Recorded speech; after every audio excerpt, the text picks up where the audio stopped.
bienvenue à vous qui nous rejoignez dans l'info du vrai l'événement intitulé ce soir Hidalgo, l'Élysée à vélo. Je m'explique, on se demande parfois si Anne Hidalgo ne se pense pas en quelque sorte propriétaire de Paris. Dernière anecdote, qui n'en est pas une d'ailleurs, Madame la maire annonce dans sa dernière interview la traversée de Paris d'est en ouest, faut oublier. Certains lui prêtent maintenant d'ailleurs des ambitions présidentielles, nous allons largement y revenir.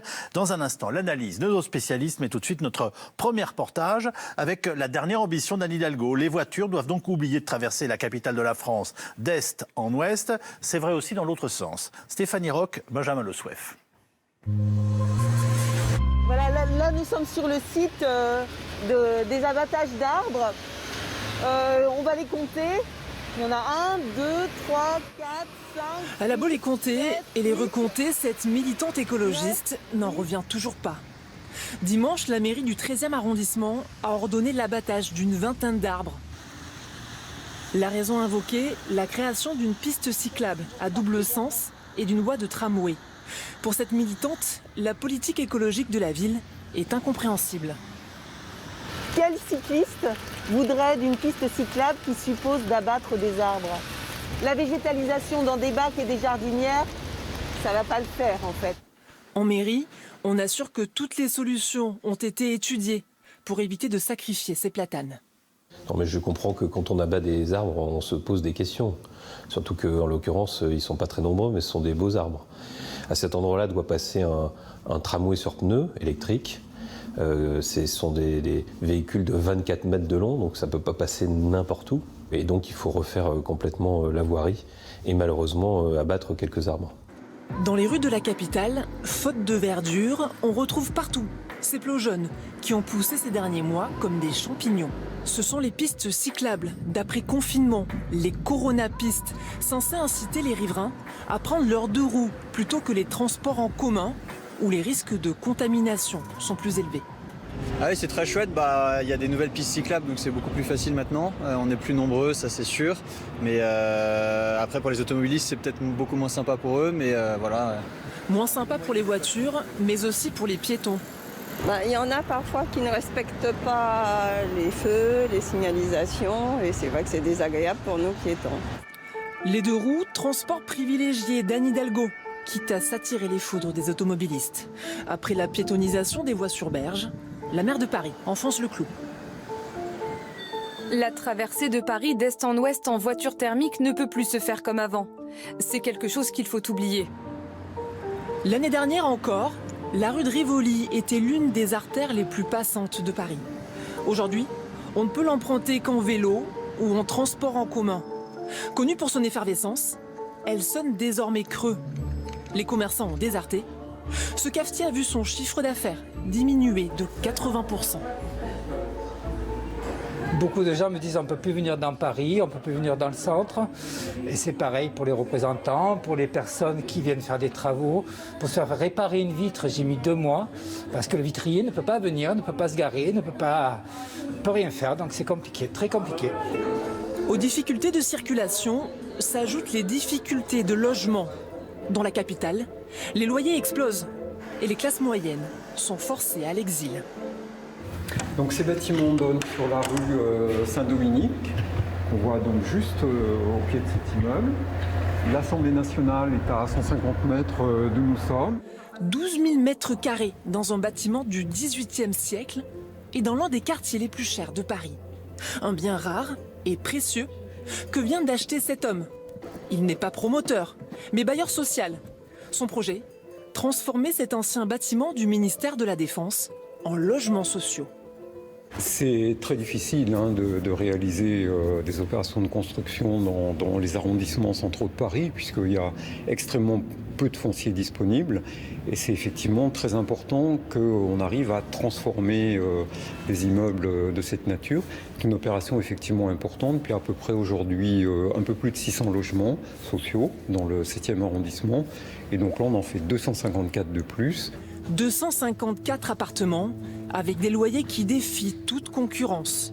Entre 7 et 12 € le mètre carré dans un quartier où les prix pratiqués sont 4 fois plus élevés. La grande reporter du Point, Nathalie Choc, est restée avec nous. Je rappelle qu'on peut lire sur le site du Point votre article présidentiel. Et si c'était Anne Hidalgo. Nous ont rejoint Karl Meus, qui est rédacteur en chef au Figaro Magazine. Je renvoie à votre rubrique Indiscrétion Jean Castex, Guillaume Pelletier et la présidentielle. Et enfin, Éric de Caumont, lui, est avocat au barreau de Paris, président de l'association des avocats de l'automobile. La traversée de Paris, d'est en ouest, faut oublier. Faut oser l'asséner comme ça du jour au lendemain. Alors, quelle est votre réaction en voiture thermique. À qui pense-t-elle parler, voilà. À ses électeurs. Une énorme majorité de son électorat ne possède pas de voiture, donc elle fait la politique de son électorat, comme avait fait Bertrand Delanoë avant elle, en faisant d'un tramway et en commençant des pistes cyclables. Elle fait des vraies pistes cyclables, c'est-à-dire sécurisées, où les vélos peuvent aller dans les deux sens, parce qu'elle a constaté quoi ? Que la majorité des voitures dans Paris, ce sont les banlieusards. C'est la petite couronne, la grande couronne. Donc des gens qui votent pas pour elle. Donc au fond, peut-être que le jour où on changera le système électoral à Paris, qu'on fera un système qui englobe toutes les communes autour de Paris, elle changera sa politique, puisque pour le coup, elle sera obligée de tenir compte d'une autre partie de l'électorat. Mais elle fait une politique de son électorat. J'ai envie de vous dire, c'est aussi la capitale de la France, et on pourrait... Voilà, la formule que j'utilisais tout à l'heure, qui était évidente, c'est Anne Hidalgo n'est pas propriétaire de Paris. Donc il y a un moment où il y a des limites. J'entends très bien qu'elle parle à son électorat, mais là, on parle d'une grande capitale internationale. Il y avait un projet alternatif pendant les municipales. Hein. Il y avait un projet alternatif au municipal. Rachida Dati proposait qu'il y ait des pistes cyclables, mais pas au même rythme. Les électeurs, en tout cas ceux qui se sont mobilisés, puisque comme dans toute la France, une grande partie des électeurs sont restés chez eux alors qu'il y avait un enjeu quand même fondamental, ne serait-ce que sur la circulation, ils ont choisi le projet d'Anne Hidalgo.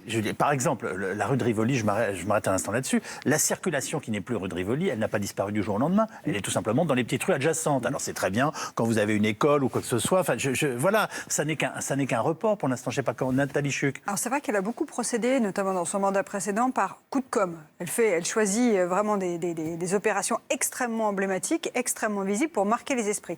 Et elle s'adresse à son électorat parisien, elle s'adresse aussi plus largement à l'électorat qui est très sensible aux questions d'écologie. Hidalgo, aujourd'hui, vous l'avez très bien dit, c'est quelqu'un qui voit bien qu'il y a une tension qui se fait sur elle, une attention différente. On l'observe, on la regarde aujourd'hui, on l'envisage comme une candidate potentielle à gauche. Alors si elle veut être candidate à gauche, il faut qu'elle fasse l'union de la gauche. Et ça commence par les écologistes. Donc il faut aussi leur adresser des messages. Et sa grande chance dans la période, c'est que ses propos sur la traversée d'Est en Ouest, faut oublier, oui, ça peut heurter, mais c'est quoi à côté des déclarations des maires de Bordeaux et de Lyon qui nous disent qu'ils ne veulent pas que la patrouille de France traverse leur ville, qu'ils ne veulent plus du Tour de France, qu'un sapin c'est un arbre mort et un chalet une somme d'arbres morts. Au fond, ils la font presque passer pour quelqu'un d'assez précurseur et relativement modéré. Elle considère que c'est le sens de l'histoire. Surtout, elle veut séduire l'électorat écolo, mais aussi elle veut montrer qu'elle est capable de faire de l'écologie toute seule. Si un jour sa majorité devait se fracturer, parce que c'est compliqué avec les écolos à Paris quand même, elle serait prête à dire « je me débrouille toute seule ». L'écologie quand même, ça consiste à vider Paris dans l'absolu et à vider Paris de ses voitures. C'est quand même une drôle de façon d'aborder les choses, non ? Je ne sais pas. Éric de Caumont ? Écoutez, moi, je ne suis pas surpris notamment d'avoir vu toutes les coronapistes pérennisées. Parce que dès le début, je savais que ça se terminerait comme ça. Ça allait être le prétexte, on allait enfoncer le coin à l'occasion, bien entendu, de la Covid, et puis qu'on allait les garder par la suite. Bon, moi j'attends avec impatience, si vous voulez bien, en tant qu'utilisateur de deux roues à moteur, je devrais avoir honte, je sais, mais depuis 47 ans, j'attends avec impatience décembre, janvier, février, si vous voulez. Parce que là, à mon avis, pour circuler 12 mois par an en moto depuis 47 ans, j'ai déjà pu constater qu'il y a beaucoup moins de monde à deux roues, et alors surtout chez les cyclistes et les utilisateurs de trottinettes, une grande majorité de ces décérébrés, vous l'avez vu dans le reportage, qui passent les feux rouges en croyant que c'est justement les guirlandes qu'il y a plus sur les sapins de Noël qu'on n'a plus le droit d'avoir dans les grandes villes, maintenant écologistes, et qui effectivement, vous allez voir, en décembre, janvier, ils seront plus là, les coronapistes, elles vont être vides. Et là, il va bien falloir que les gens reprennent leur voiture ou les transports en commun. Elles sont vides dès qu'il pleut, de toute façon. Oui, de toute façon, parce que c'était merveilleux pendant l'été. De se balader en vélo, c'était vachement branché. Après ça, on pouvait aller se contaminer à la terrasse des bars en se collant les uns les autres, c'était génial. Mais on avait effectivement cet avantage de la circulation bobo. la circulation bobo, je pense qu'elle ne va pas résister à la pluie et au froid. Comment ça se passe avec Valérie Pécresse? Parce que quand je dis par provocation Anne Hidalgo n'est pas propriétaire de Paris, je veux laisser entendre qu'on parle de la capitale de la France et que c'est une région qui vit, et d'ailleurs 12 millions d'habitants au plus large, qui vivent ensemble et qui à un moment se croisent ou un autre. Alors dans le RER, sur les routes parisiennes et avec notamment des artisans. On entendait ce patron de bar qui expliquait qu'il n'arrivait plus à se faire changer une vitre. Enfin bon, voilà. Oui. Le problème pour Hidalgo, ça va être sur l'économie. C'est-à-dire que quand on va avoir les chiffres de ce que donnait le bar, de commerces qui vont devoir fermer parce que les gens ne peuvent plus venir, notamment tous les grands magasins qui sont aux Halles, où si vous ne pouvez plus accéder en voiture pour aller dans ces magasins, ça va être vraiment très problématique. Vous posiez la question de Valérie Pécresse, elle s'est convertie. La région a lancé les Véligo.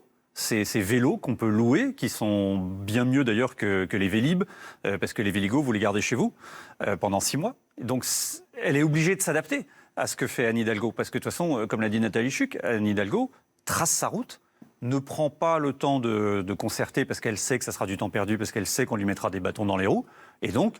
on ne peut pas dire que concerter soit du temps perdu. Alors, il y a un moment dans la vie, en effet, où il faut prendre des dispositions et ensuite des décisions. Je ne vais pas vous dire le contraire, c'est le rôle d'un élu. Mais enfin, un minimum de concertation, non, je ne sais pas. Ah ben, c'est évident, ça aurait été mieux, ne serait-ce que parce qu'on aurait pu voir... Vous voulez dire que stratégiquement, c'est un choix qu'elle a fait? Oui, c'est un choix qu'elle a fait, pour avancer... Parce qu'elle était malgré tout un peu en retard sur les kilomètres de pistes cyclables qui étaient promises. Et donc il fallait aller très vite. Et au fond, comme vous l'avez dit, la Covid a rendu un sacré service en disant « Allez hop, on ferme la rue de Rivoli ». Entre nous, pour les auditeurs de province, la rue de Rivoli, on n'était pas obligé de la fermer complètement en voiture. Non. Quand vous voyez, pour le coup, j'ai été heureusement ou malheureusement, mais obligé de me convertir au vélo pour rentrer dans Paris, parce que sinon c'était plus possible en voiture. Vous prenez la rue de Rivoli, mais c'est trop large. Enfin, même si on est très nombreux à vélo, ça suffisait. J'y circule moi aussi le week-end, on a l'impression d'avoir 5 fois de vélo. Donc voilà, on peut faire des zigzags. Bon, c'est un peu exagéré. Honnêtement, il y aurait pu y avoir des voitures. Mais c'est son choix délibéré d'imposer la fin de la voiture thermique. Il faut, enfin, je veux dire, moi c'est pas un secret, je suis totalement opposé à l'écologie punitive, à l'écologie des ayatollahs, vous savez, à l'écologie des pastèques. C'est-à-dire ceux qui sont verts à l'extérieur et rouges à l'intérieur. C'est ce qu'on dit toujours aussi quand on veut condamner l'écologie tout court. Pardonnez-moi. Non, pas du tout, parce que allez-y. Je sais pas, je pense que Mme Hidalgo, je vais jouer avec un cerceau à l'école quand moi je me suis éveillé à l'écologie, vous voyez. L'écologie pour moi c'est 67. C'est la première marée noire, c'est le Torrey Canyon. Je ne sais pas si ça parle à beaucoup de monde. Et effectivement, c'est là qu'on comprend qu'effectivement, on a besoin de respecter la nature et que le capitalisme débridé, en l'occurrence les pétroliers qui n'étaient pas à double coque à l'époque, peut être effectivement une catastrophe. Bon, en 1974, vous savez, qui est-ce qui s'est présenté aux élections présidentielles? René Dumont. René Dumont, premier candidat écolo. Mais lui, il ne s'attaquait pas au sapin de Noël, il ne voulait pas faire de l'écologie punitive, il voulait juste sensibiliser, parce que c'était un précurseur, le corps électoral à la nécessité de la prise en compte de l'écologie. Et le grand drame, à mon avis, du corps politique français, c'est que l'écologie a été laissée aux écolos. Et parodiant Clémenceau, je dirais que l'écologie est quelque chose de beaucoup trop sérieux pour la laisser aux écologistes. Vous voulez les confier à qui alors? À tous les partis qui devraient intégrer cette notion. Parce que, objectivement, c'est fondamental, l'écologie. On ne peut pas s'en passer, on ne peut pas fermer les yeux là-dessus. Mais laisser ça à des doctrinaires, à des gens qui ont décidé de transformer Paris en Luna Park. Mais, encore une fois, moi, vous savez, je lui en veux même pas. Elle a fait 6 ans d'écologie punitive, elle a fait 6 ans de décisions aberrantes. Elle a été réélue. Elle a été réélue. Et moi, je suis un démocrate. Bien sûr. Elle a été réélue. Bon, je pense que la Covid l'a beaucoup aidée, parce que je pense que les gens qui fondent son électorat se sont plus déplacés dans ces tranches d'âge et dans ces quartiers que ceux qui votaient plutôt contre elle et qui avaient peur des contaminations qu'on avait vues au mois de mars dans les bureaux de vote. Bon. Mais peu importe, le résultat est là. Oui. Elle est réélue pour 6 ans. Mais pourquoi vous voulez qu'elle se prive? Surtout qu'en plus... Et là, je suis entièrement d'accord avec les autres participants, que, alors qu'il est à gauche, c'est qui pour l'Élysée? Il n'y a rien qui s'impose, il n'y a personne qui s'impose. Il y a peut-être une place à prendre au niveau de la gauche. Donc, quelque part, allons-y gaiement, fonçons. Mais je pense que c'est tragique, parce qu'on va générer des réactions de rejet contre l'écologie. Et ça commence déjà à se voir. Et les gens, finalement, par réaction épidermique, vont prendre l'écologie en grippe parce qu'effectivement, ils ont envie que le Tour de France continue. Ils aiment bien voir un beau sapin de Noël sur la place de la mairie dans leur grande ville. Et ils aimeraient bien pouvoir venir dépanner en ville. Vous savez ce que disait le reportage tout à l'heure? Je l'ai vécu personnellement. C'est-à-dire? J'ai appelé un artisan pour venir faire une réparation. Et vous savez ce qu'il m'a demandé? Vous habitez où? Je lui ai donné mon adresse. C'est à combien du périph'?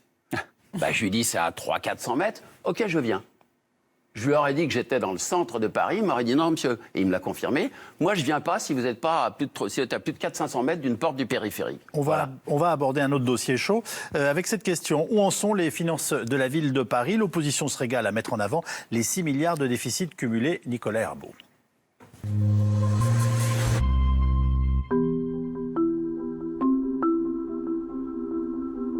Le symbole de Paris s'est retrouvé au mois de juillet au cœur d'un bras de fer entre la majorité municipale et son opposition. La Chambre régionale des comptes pointe des dysfonctionnements dans la gestion et les finances de la société qui exploite la Tour Eiffel. Forme juridique de l'entreprise contestée, nombre de visiteurs en baisse et surtout explosion du prix d'entrée. Lors du premier conseil municipal de la mandature, l'opposition s'engouffre dans les pages de ce rapport. L'augmentation particulièrement forte du prix du billet, ça a augmenté de plus de 47,1%. Ça devait contribuer à quoi? Ça devait contribuer à financer la réalisation du centre d'accueil du public. Ça n'a jamais été fait. Ce rapport, il conclut à quoi? Il conclut très clairement à des errements financiers de la municipalité. Il conclut très clairement à sa légèreté, à son absence totale de contrôle. Ce rapport de la CRC, contrairement à ce que certains ont voulu en penser, est à la fois un rapport qui souligne la qualité des choix politiques et des efforts de gestion qui, sur la période, sont sur la bonne voie, Madame la maire. Merci. Sans surprise, majorité et opposition n'ont pas la même lecture. Ces critiques sur la gestion financière de la ville de Paris sont comme une ritournelle. À peine réélue au siège de maire, Anne Hidalgo se fait brocarder sur le choix de ses adjoints. 10 de plus que dans le mandat précédent, ou encore sur leurs attributions. Mais Anne Hidalgo assume, elle dit donner la priorité aux politiques nouvelles de la ville.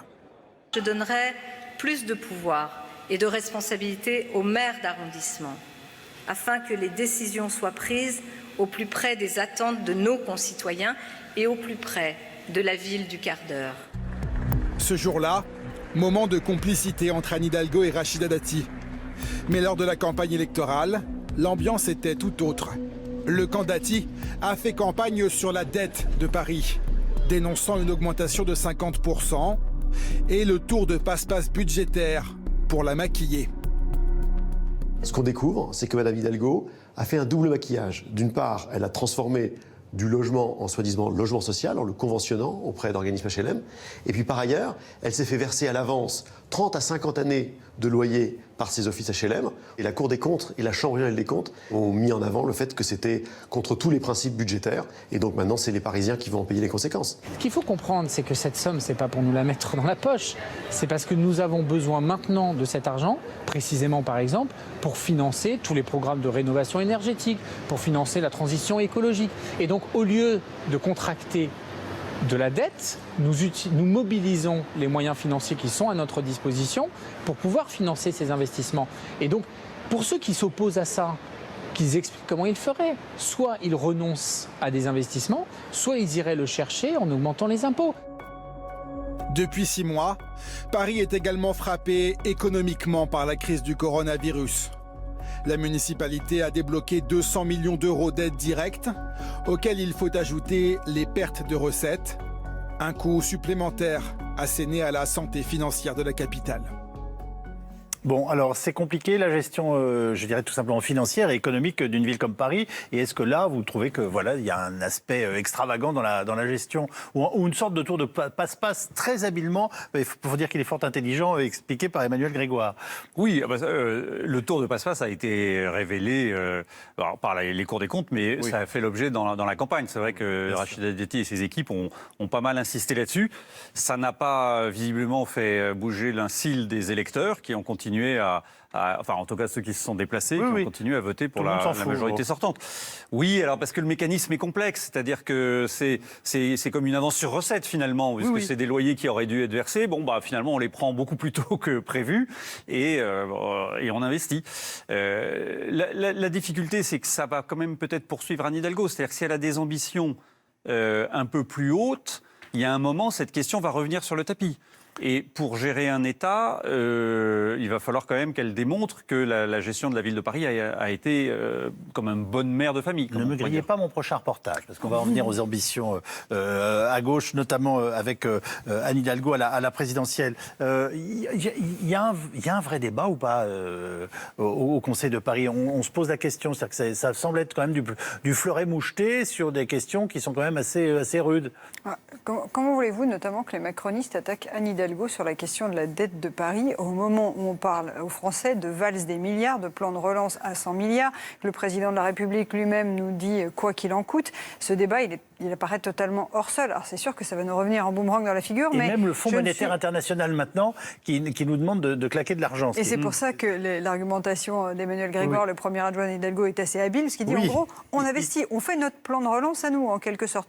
Je ne suis pas sûre que ça soit un enjeu, que ce soit malheureux ou pas, je ne suis pas certaine que ça soit un enjeu de la prochaine présidentielle si elle venait à se retrouver dans les habits de la candidate. Je reviens un tout petit peu en arrière tout à l'heure parce qu'on a glissé rapidement dessus, c'est celui des logements sociaux. On manque de logements sociaux dans la ville de Paris et en même temps, on a l'impression qu'en ce moment, il faut aller les faire dans le 7e ou en gros effrayer le bourgeois pour que... Non, mais je vais très vite, pour qu'on entende parler de ceux qui seront créés, enfin, ou qu'on espère créer. Est-ce qu'il y a un problème autour de ces questions, Nathalie Chut? Elle sait très bien qu'elle a une difficulté sur cette question très précise. C'est-à-dire que quand vous êtes une maire de gauche et que vous avez une ville qui est vraiment dominée par la spéculation immobilière à un point absolument délirant et qu'elle n'arrive pas à lutter contre, elle est obligée de faire des opérations spectaculaires pour montrer qu'elle fait du logement social. De la même façon, elle va utiliser les JO de 2024 pour essayer de montrer qu'elle lutte contre la ségrégation territoriale. Elle essaye d'utiliser tout ce qu'elle peut pour renforcer son image de maire de gauche sur une thématique sur laquelle elle n'a pas la main sur la question de la spéculation immobilière. Donc elle fait vraiment ce qu'elle peut. Là, on a vu acheter des logements rue Saint-Dominique dans des quartiers où on est à 14 000, 15 000 mètres carrés. Bon, ça paraît... c'est très cosmétique. Oui, alors est-ce qu'on peut dire que Paris n'est ni de gauche ni de droite, c'est une capitale où c'est hors de propos?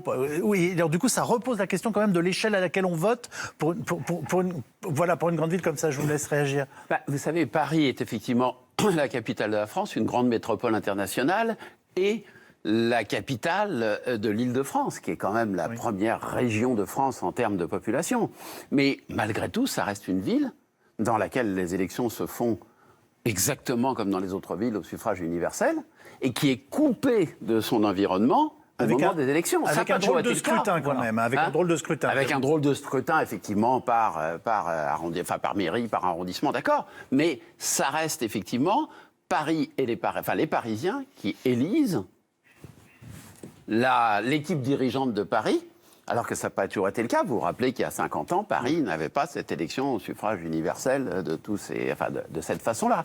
Donc la question qui peut se poser, c'est de savoir, mais dans ce cas-là, on la poserait peut-être pour d'autres grandes métropoles régionales, de savoir si effectivement on peut décemment, compte tenu des interactions économiques qu'il y a entre une grande métropole et, j'allais dire, sa proche couronne, on va dire, on peut décider que effectivement, il y aura une élection qui ne se fera pas uniquement par les seuls habitants intramuros et que pourrait y avoir, comme on a fait des panachages en matière de proportionnel à une époque, des doses de proportionnel, considérer qu'il pourrait y avoir une partie de l'électorat qui viendrait de l'Île-de-France, en tout cas de la petite couronne, qui est quand même directement concernée par les choix politiques qui sont faits par cette espèce de Luna Park qu'est en train de nous faire Madame Hidalgo dans Paris. La métropole lyonnaise a inauguré... Luna Park, normalement, c'est Marcel Campion, je vous le rappelle. Rendons à chacun son... Et je crois qu'ils ne sont pas sur la même liste. Je crois qu'ils ne sont pas sur la même liste. Il n'a pas fait un très bon score au municipal. Non, mais la métropole de Lyon a inauguré un suffrage universel direct pour la métropole lors de ces élections municipales. On pourrait envisager un système à peu près identique pour Paris avec la petite couronne. Les enjeux, malheureusement, sont tellement énormes et avec, comme vous dites, la capitale de la France que ça ne se fait pas. Mais la réalité, c'est que tous les habitants des petites couronnes, et d'ailleurs souvent les maires des communes limitrophes, sont consultés par Anne Hidalgo et par ses équipes pour les questions de transport, pour des questions même de sécurité. Donc il faudrait que ces électeurs-là votent pour le même conseil municipal. Prends le symbole. Et tous les Vélib sont présents dans toutes les villes de proches banlieues. Et j'ai envie de vous dire, c'est tout à fait normal. Ça traduit la réalité de l'espace qui est en train d'être mise en place. Et en même temps, il ne traduit plus la réalité, j'allais dire, politique globale d'une grande capitale. Oui. Nicolas Sarkozy, quand il parlait du Grand Paris s'inspirant du Grand Londres, c'était ça qu'il voulait faire. Malheureusement, c'est tellement complexe. Qu'est-ce qu'on a fait? On a créé un millefeuille qui s'appelle la métropole du Grand Paris, qui sert absolument à rien, si ce n'est à avoir une couche supplémentaire d'élus qui discutent, et les Parisiens et les banlieusards ne voient pas la réalité de ce qu'ils font. L'autre mystère, c'est l'incapacité de la droite à reprendre une ville qui a été en sa possession pendant des années et des années. Comment expliquez-vous ça, Nathalie Chuck? J'aurais tendance à mettre ça un petit peu sur le dos des candidates que la droite s'est choisie. Je ne mets pas en cause les candidates, mais simplement le fait que ce sont un peu des candidats qui ont été choisis par défaut. Rachida Dati ne faisait pas du tout l'unanimité dans son camp, au même titre que Nathalie Kosciusko-Morizet ne faisait pas, lors des précédentes élections, l'unanimité. Donc la droite, à Paris, a une tradition de division, de se déchirer en permanence, et du coup n'arrive pas, pour l'instant, à récupérer cette ville qui est détenue depuis le départ de Jacques Chirac, 2001, avec l'élection de Bertrand Delanoë. Oui, mais excusez-moi, ce que vous appelez, et d'ailleurs vous avez raison, la tradition, enfin historiquement la tradition de trahison n'est pas dans les gènes, je suis désolé. Non, mais je crois que la droite n'a pas compris que Chirac a tué le game, si je peux m'exprimer comme un ado. C'est-à-dire que Chirac, à l'époque, c'était « je profite de Paris comme d'un tremplin pour la présidentielle ». Oui. Et il a réussi, ça a marché, pas du premier coup, mais 95, il réussit à se faire élire. Quand vous regardez les principaux candidats de la droite, ils ont essayé malgré tout de faire ça. Chacun avait quand même une dimension présidentielle qui était présente. De Philippe Séguin à Nathalie Kosciusko-Morizet, qui d'ailleurs pendant la campagne dit « je suis candidate, mais je ne me désintéresserai pas de la prochaine élection qui arrive, qui est la présidentielle ». Donc là, les électeurs ont dit « très bien, intéresse-toi à celle-là, on ne va pas voter pour toi ». Jusqu'à Rachida Dati, qui même si elle a dit qu'elle s'occupait de Paris, on voit bien d'ailleurs tout de suite après qu'elle s'intéresse à la présidentielle. Les électeurs aujourd'hui, ils veulent quelqu'un qui va s'occuper d'eux. Et là-dessus, Bertrand Delanoë comme Anne Hidalgo ont toujours dit les Parisiennes et les Parisiens. Oui. Je ne sais pas si vous vous souvenez, mais quand vous l'invitiez pour essayer de parler de la politique nationale, c'était quand même toujours compliqué. Bertrand Delanoë, à chaque fois, revenait sur les Parisiennes et les Parisiens, ce que j'ai fait pour Paris. Et ça a quand même marché parce qu'ils ont réussi à se faire réélire. Alors, le Conseil de Paris reprenait ses travaux aujourd'hui même. Dans la capitale française, Anne Hidalgo a réussi à construire une alliance de gauche quasi complète. Le Parti socialiste en rêve évidemment pour la présidentielle. Hugues Dago, Rêve Capajo-Papin et Solène Boissel.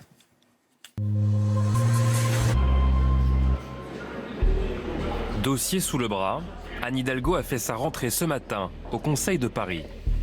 Plus de 2 mois après un incident qui a ébranlé toute sa majorité municipale. L'épisode s'est déroulé derrière les fenêtres du Conseil, sur le parvis de l'Hôtel de Ville. L'été dernier, plusieurs dizaines de protestataires ont manifesté face au siège du pouvoir parisien pour demander la démission d'un adjoint d'Anne Hidalgo. Christophe Girard, adjoint à la culture, alors ciblé pour ses liens avec l'écrivain accusé de pédophilie, Gabriel Matzneff. Parmi les manifestants, 2 élus écologistes au Conseil de Paris, dont Alice Coffin. Les pouvoirs politiques ne se rendent pas compte, en fait, en France, et la maire de Paris comme le président de la République, qui sont responsables. Ils sont co-responsables de la catastrophe des violences sexistes, des violences pédocriminelles dans ce pays. En faisant ce qu'ils font, ils sont dans ce camp. Face à la polémique, l'élu devra renoncer à son écharpe. Mais des tensions éclatent au sein de la majorité, entre les socialistes et leurs alliés écologistes. Ces mots, bienvenue à Pédoland, ont été vécus comme une attaque à l'institution parisienne. Donc nous avons considéré qu'il était injuste, qu'il était irresponsable dans un cadre majoritaire de laisser voir émerger, laisser prospérer ce type de relation dans une majorité. Une majorité, c'est se respecter les uns les autres, c'est se respecter dans ses différences, mais aussi de se respecter dans les convictions qu'on a les uns et les autres. C'est un message qu'il a fallu faire passer puissamment. C'est le cas, on a beaucoup discuté, ça a suffi à lever le malentendu. Avant de lever ce malentendu, Anne Hidalgo a exclu les élus écologistes de la majorité. Elle les a réintégrés il y a peu. Et cette affaire Gérard serait maintenant de l'histoire ancienne. Mais elle a mis en lumière un certain rapport de force que les élus écologistes assument encore aujourd'hui. Il y a une tension, vous savez, je ne vais pas vous raconter l'inverse. Tout le monde l'a vu dans les médias, donc évidemment qu'il y a eu une tension, mais c'est parce qu'on avait un désaccord qui est fort. Et puis moi, je le comprends aussi, les questions de relations interpersonnelles, les questions d'amitié qui peuvent nous lier les uns les unes aux autres, et c'est normal. Mais là, on était sur un sujet de valeur, on était sur un sujet politique extrêmement fort. C'est ça qui nous a opposés. Des élus verts, déterminés à faire entendre leur voix dans cette majorité. Et cet exécutif de gauche pluriel. Des verts qui ont mathématiquement permis à Anne Hidalgo d'être réélue il y a quelques mois. La maire de Paris pourrait-elle dupliquer cette alliance de gauche à l'échelle du pays? Elle dont le nom est évoqué pour la présidentielle de 2022, mais serait 4e, d'après un récent sondage, si elle était la candidate unique de la gauche. Équation difficile. Ces alliés écologistes ont une autre idée en tête. Allons-y pour les faits. J'en sais rien, moi je sais pas. D'abord, il faudrait savoir si elle est candidate ou pas. Aujourd'hui, elle dit qu'elle-même qu'elle n'est pas candidate à l'élection présidentielle. Je souhaite qu'il y ait un candidat ou une candidate de l'écologie politique, issu de notre famille politique, qui puisse prendre la tête de ce grand ensemble, parce que à la fois je crois que c'est aujourd'hui la demande, l'attente des gens, et puis eh bien je crois que nous sommes en capacité d'élargir notre socle. Fort de leur dynamique électorale des dernières municipales, les écologistes pourraient-ils donc contrarier les ambitions d'Anne Hidalgo si elle se rêvait un destin élyséen? Alors, c'est intéressant parce que ça nous dit des choses sur la future présidentielle, ça nous dit des choses aussi à la fois sur son projet, même si elle ne le dit pas en tant que tel, et peut-être aussi sur les espoirs du Parti socialiste. C'est-à-dire que, est-ce qu'elle est devenue la candidate rêvée au moment où nous parlons, je dis bien au moment où nous parlons, du PS? Karl Meus. Alors, il y a plusieurs choses. Oui. C'est la candidate rêvée pour Olivier Faure. Parce que on voit bien que François Hollande, les électeurs aujourd'hui n'en veulent plus, ne le mettent plus sur le devant de la scène. Bernard Cazeneuve a dit que ça ne l'intéressait pas. Et ils sont en manque de leader. Et au fond, qu'est-ce qu'ont révélé les municipales? C'est qu'il y avait 2 femmes qui ont su garder leur ville. Martine Aubry, mais qui n'a pas l'air d'être intéressée par la présidentielle. Et Anne Hidalgo, qui a, dans une interview au Point notamment, changé de pied sur la présidentielle en disant je serai présente. Enfin, à peu près, c'est à peu près ça qu'elle a dit. Ce qui est intéressant dans le sondage du JDD, c'est qu'elle ne fait pas un si bon score que ça. Et qu'au fond, quand on a Anne Hidalgo représentant la gauche unie, il y a une partie de la gauche qui s'en va sur Xavier Bertrand. Ce qui montre bien que l'addition des gauches, il y a de la perte en ligne. Et c'est ça qui peut être dangereux pour elle. Ensuite, il y a un aspect peut-être aussi un peu personnel qu'il faut quand même évoquer. Je sais, on est dans une génération là de gens, c'est pas Mitterrand, Chirac, Sarkozy, Hollande qui étaient prêts à tout sacrifier pour leur ambition présidentielle. Anne Hidalgo, c'est quelqu'un qui se pose la question de savoir si une ambition présidentielle par rapport à sa famille, c'est quelque chose qui est compatible. Un peu comme François Barouin se pose la question de savoir, voilà, est-ce que ma compagne, mes enfants, si j'y vais, si je suis candidat, s'il y a une campagne, est-ce que c'est bien pour eux ou pas? Quand vous dirigez la ville de Paris, excusez-moi, c'est pas une sinécure non plus, donc... Oui, mais alors, la présidentielle, c'est un niveau bien plus élevé. Bien sûr. La campagne présidentielle, votre vie est passée au laser. Totalement. Vous avez vu François Fillon, sa vie a été passée au laser, des choses dont il estimait que c'était presque banal ou qu'au fond ça pouvait se faire. Ben non, c'est pas passé. Je ne dis pas ça que ça peut arriver pour Anne Hidalgo, mais quand on voit les dégâts que peuvent causer une campagne présidentielle sur un entourage familial, ça mérite de se poser la question. Alors évidemment, l'interview qu'elle a accordée au Point a suscité beaucoup de questions. Vous ressentez quoi, vous, finalement ? Alors, elle n'est pas candidate à tout prix. Ce que je ressens, la personne que j'ai eue en face de moi, les discussions que j'ai eues avec beaucoup de gens dans son entourage, c'est qu'il y a des conditions qui doivent être remplies impérativement pour qu'elle puisse être la candidate.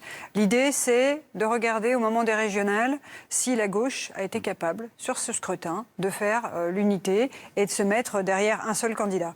Si la gauche se fracture régionale, c'est même pas la peine d'y aller. Si Jean-Luc Mélenchon... Si je suis candidate, enfin je suis candidate si je suis sûr d'être élu, c'est quand même bizarre. C'est pas le sujet. Un candidat de gauche ne pourra pas être élu à la présidentielle s'il ne fait pas l'union de la gauche. Ah, c'est très clair. Si la gauche se fracture, elle n'ira pas se mettre là-dedans, parce que de toute façon, ça n'est pas son intérêt. Mais vous l'avez vu dans notre reportage politiquement à la mairie en ce moment, quoi que l'on pense de sa politique, ça tient, ça fonctionne, en dépit pourtant de coups qui ont été terribles. Oui, parce qu'il y a beaucoup de jeux de rôle. Ils arrivent à se rééquilibrer quand même. Oui, il y a énormément de jeux de rôle, parce que David Béliard, l'adjoint au transport, qui est le chef des écologistes parisiens, effectivement, il y a une montée de température autour du sort de Christophe Girard. Ça a été très tendu. Hidalgo a convoqué David Béliard dans son bureau, lui a dit « Je veux que tu vires les 2 nanas qui ont manifesté contre moi ». Béliard lui a dit « Je ne les virerai pas, c'est hors de question ».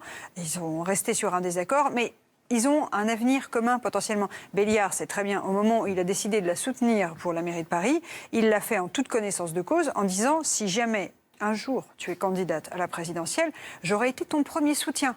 Donc il a aussi des arrière-pensées. Donc ils ont tous intérêt à s'entendre, même si ça va coincer sur certaines choses, sur les projets, par exemple la mise en place de la 5G à Paris, ça ne va pas être une sinécure pour la majorité municipale, ça ne va pas être extrêmement simple. Paris va se passer de la 5G, vous le croyez vraiment ? Non, du tout. D'ailleurs, vous remarquerez qu'Hidalgo, les hôpitaux, ils auront envie d'avoir la 5G. Hidalgo n'a pas fait ce qu'ont fait d'autres maires. Oui. Elle n'a pas demandé de moratoire pour étudier. Non, elle n'est pas du tout là-dessus. Et d'ailleurs, de la même façon, elle n'est pas hostile au Tour de France, elle n'est pas pour ne pas avoir de sapin de Noël, elle n'est pas sur une écologie en mode ayatollah.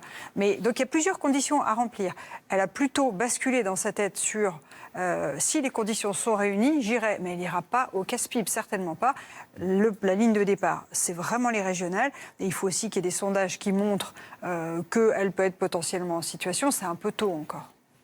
Vous voulez intervenir ? Oui, même si ce n'est pas mon champ naturel de compétences, mais je reste un citoyen et personnellement, je pense que la France, c'est pas Paris. Justement. Et l'électorat français, l'électorat de ce qu'on appelait les régions quand j'étais jeune, maintenant on appelle les territoires, c'est pas Paris. Vous voulez dire de ce qu'on appelle la province. Voilà. Il y a des mots qu'on n'ose plus utiliser. On dit plus ça, on dit plus qu'on est capable, on dit qu'on est en capacité, et on parle plus des départements ou de la province, on parle des territoires. On est d'accord. Je crois que En Marche et M. Macron s'y sont un petit peu cassés les dents. Parce qu'effectivement, Paris ne fait pas la France et une élection parisienne ne fait pas une élection nationale. Et si effectivement, il y a à Paris une majorité conséquente de bobos qui sont prêts à payer très cher des loyers et à s'investir pour qu'il y ait plein de coronapistes partout, je ne suis pas sûr que ça fasse l'essentiel de ceux qui élisent un président de la République, c'est-à-dire tous les Français, y compris les Français dans les campagnes.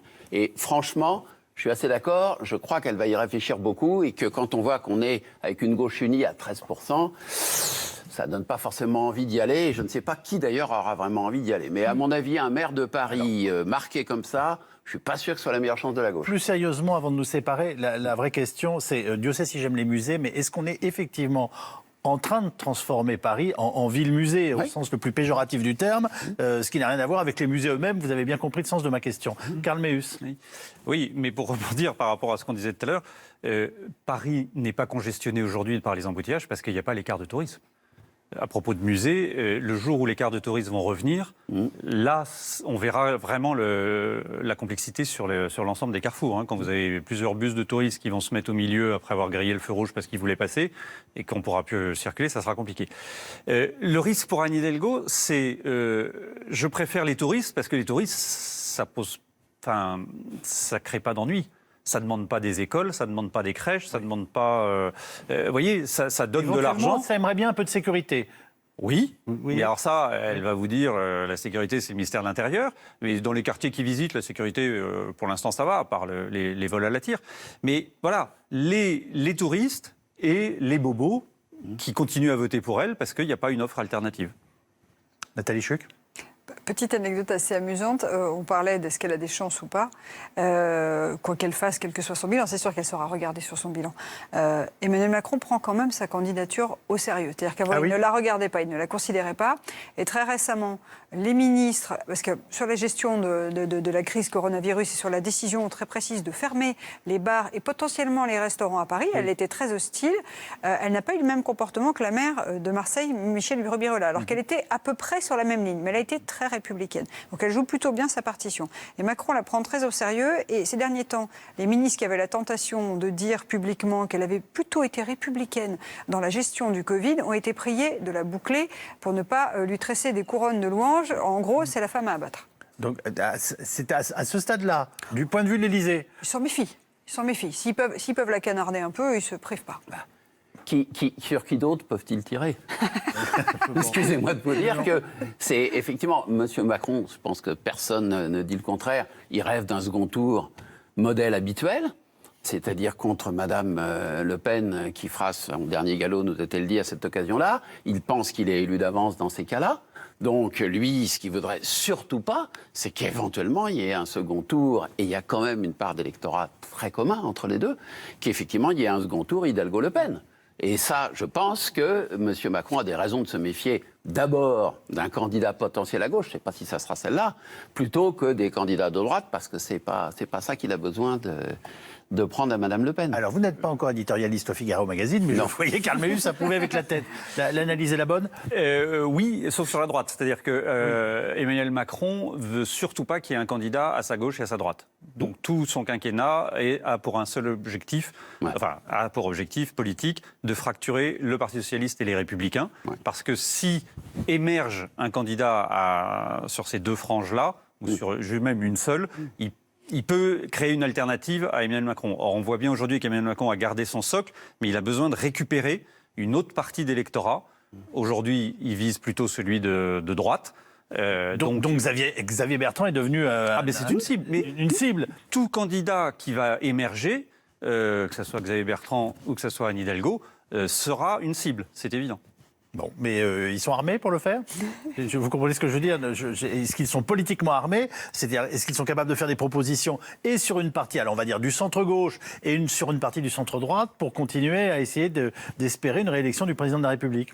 Le remaniement de juillet a montré que, clairement, sur la droite, ils se sont armés. Vous nommez pas Jean Castex à Matignon et Gérald Darmanin à l'intérieur, si c'est pour pas mener une politique de droite. Enfin, Malraux disait, quand on franchit le Rubicon, c'est pas pour aller pêcher à la ligne. Vous voyez ce que je veux dire? On va jusqu'au bout. Et d'ailleurs, ils sont allés jusqu'au bout sur le discours sur l'islamisme. On est allé vraiment jusqu'au bout en nommant les choses. Donc il y a un moment, il faudra, parce que ça sera pas forcément suffisant, l'électorat de droite ne se laisse peut-être pas amorcer comme ça si facilement. Il faudra peut-être aussi aller pêcher un petit peu à gauche. Vous rentrez en vélo? Et oui, bien sûr. Bonne chance, parce que je peux vous dire qu'il tombe des trompes d'eau. Merci à tous. Dans un instant, Isabelle Moreau et l'équipe du MAG reçoit les acteurs Louise Bourgoin, pardonnez-moi, et Jalil Lesper pour la sortie demain en salle du film L'Enfant rêvé, réalisé par Raphaël Jacoulot. Passez une très bonne soirée sur Canal+.